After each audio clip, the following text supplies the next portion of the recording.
Welcome to the Game Changer 00100 show. I am your host, Game Changer, and today we're going to cover a topic that I've been wanting to do for a while, but just shit. I've been real busy lately, and besides, I've been cutting down on my YouTube. And in case y'all hadn't noticed, fewer like 8 hour live streams and shit like that because it takes away from other stuff that I want to do.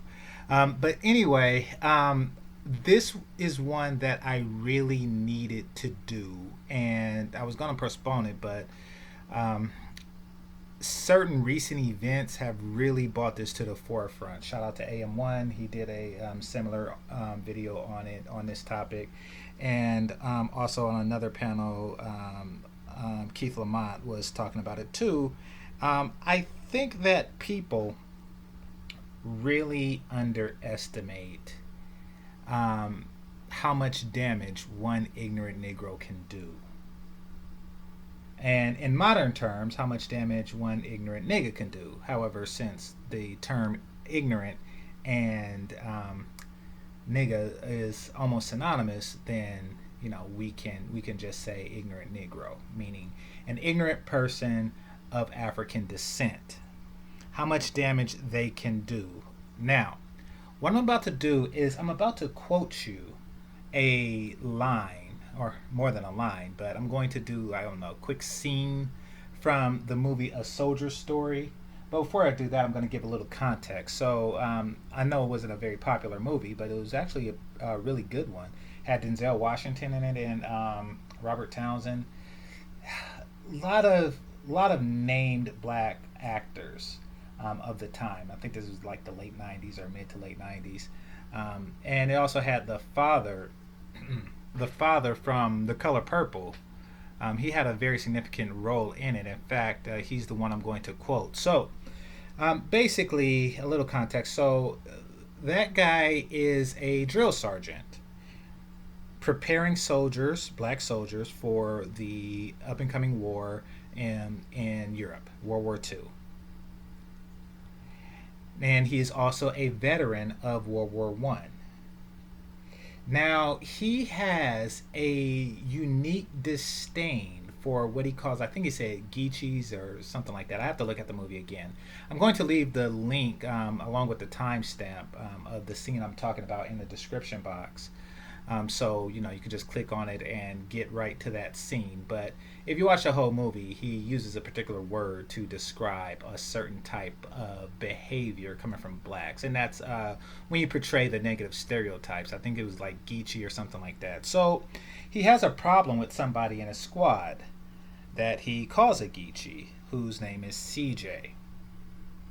Now he and a less ranking officer or soldier is in the bar listening to CJ play his music, and people are gathered around. So, what I'm about to read to you is what he said to the other officer. Here we go. All right, scene. Keep an eye on that CJ. He got everyone on the post think he's a strong black buck. White boys envy his strength, speed, power in his swing. Their colored champion. Shine or sandboat, he just smiles. He can't talk, can barely read or write his own name. They tell you they like him. They tell you color folks aren't supposed to have that much sense. Do you know how much damage one ignorant Negro can do? We were in France during the First World War, won a lot of decorations, but the white boys told all the French girls we had tails.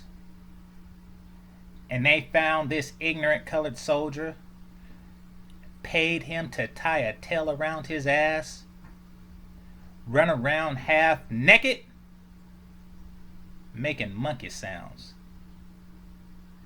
They put a reed in his hand, a crown on his head,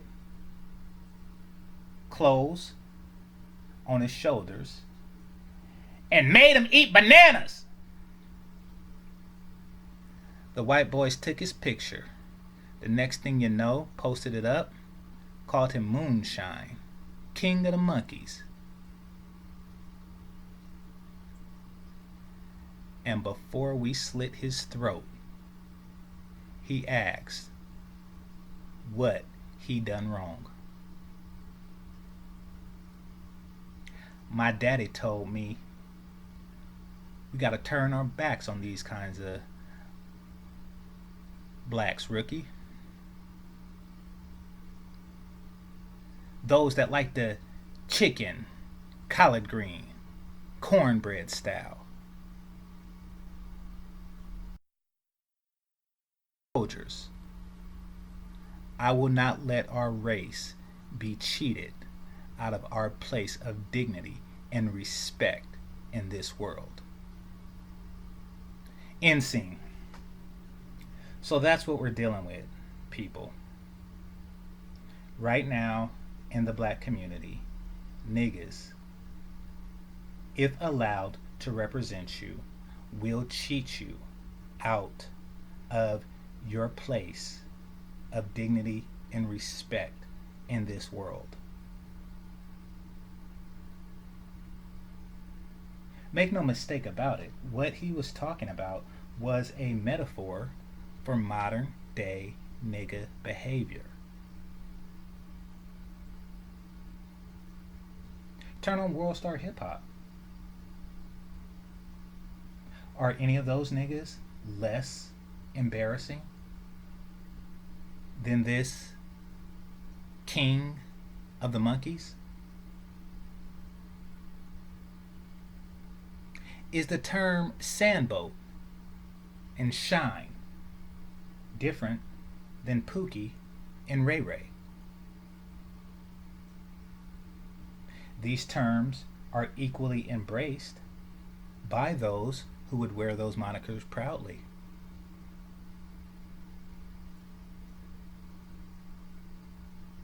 They smile just the same. They embarrass the race just the same, chronically.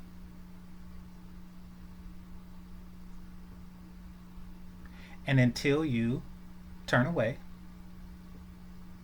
make it clear to society at large, to the world, that you are not,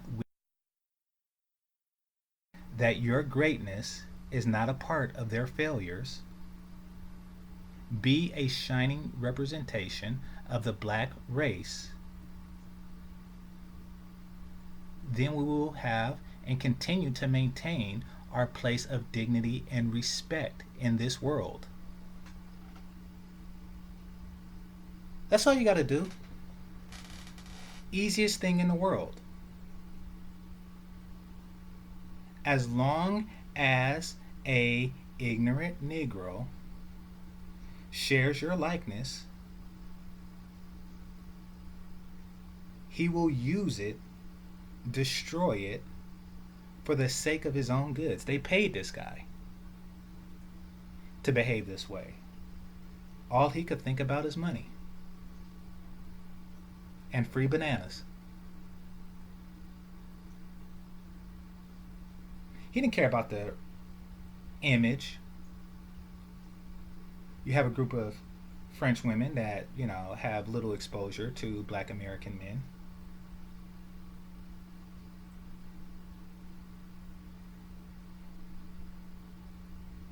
And he would sully the reputation of black American men for a few dollars. He has a paycheck, but hey, this is a couple extra dollars. Money is money, right? Who cares about the race when you're making money? Read every single black male drug dealer that has ever sold drugs to his own people.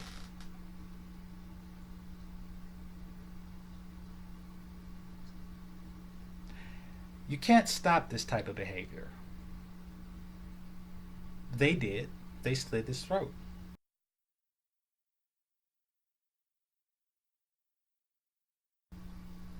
It's not so easy anymore. By doing such things, you will become just like him.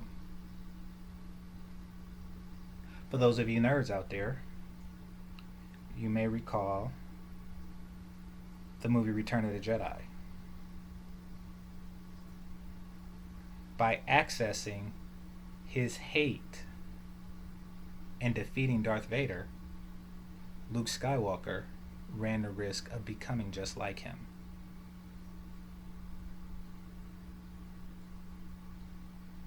So it's a damned if you do, damned if you don't situation.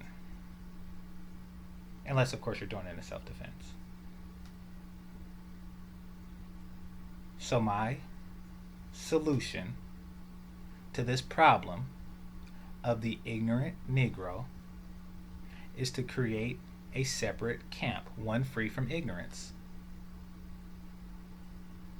one impenetrable from niggerdom.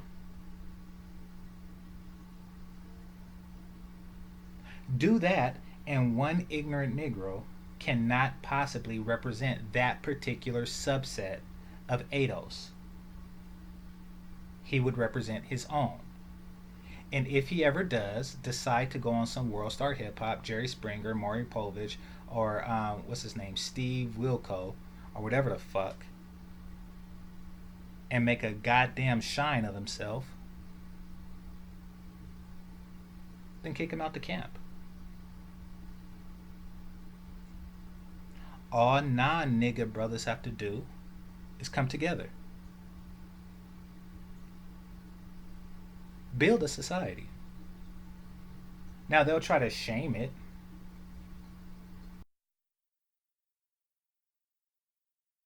Been building theirs for centuries. But they didn't have the nigga problem we did.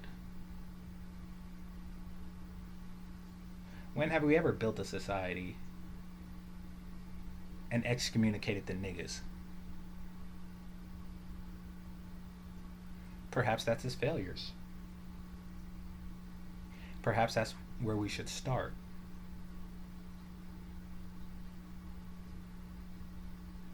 Just because we share the same ethnic lineage,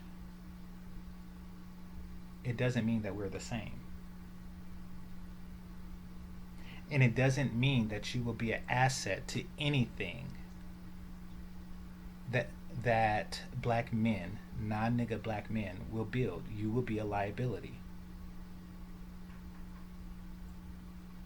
See, niggas thrive in chaos, even though they live off orders. Once society advances, black society advances, they will appear less advanced. So they don't actually want to see black society advance. Because where would they leave? Where would that leave them? Right now, all of their failures are race failures. If black people prosper, their failures will be individual ones that they would have to address. So all the B1 shit that niggas are talking about is bullshit. They do not want black people to advance. It's like a weapons dealer saying give peace a chance, knowing that he profits from war.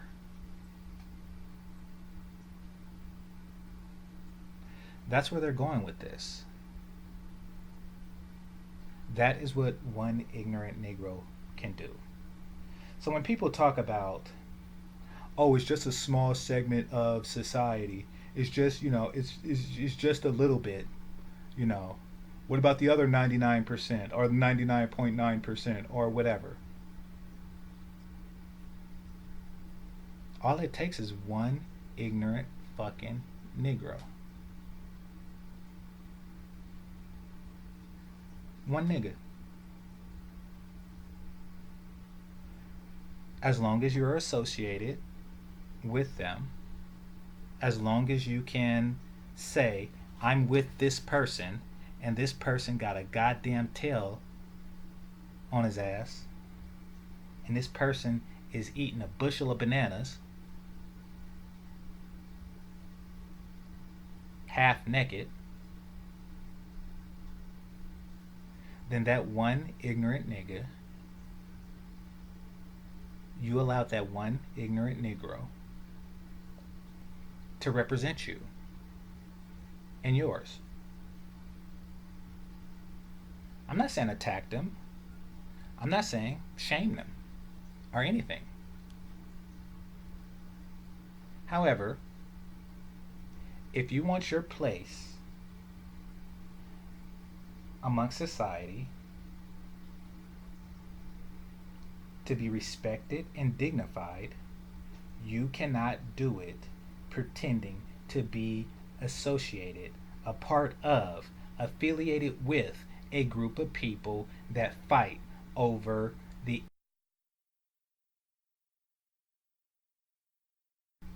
You can't.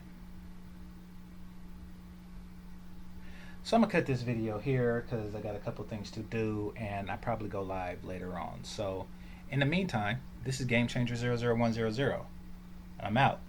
Peace.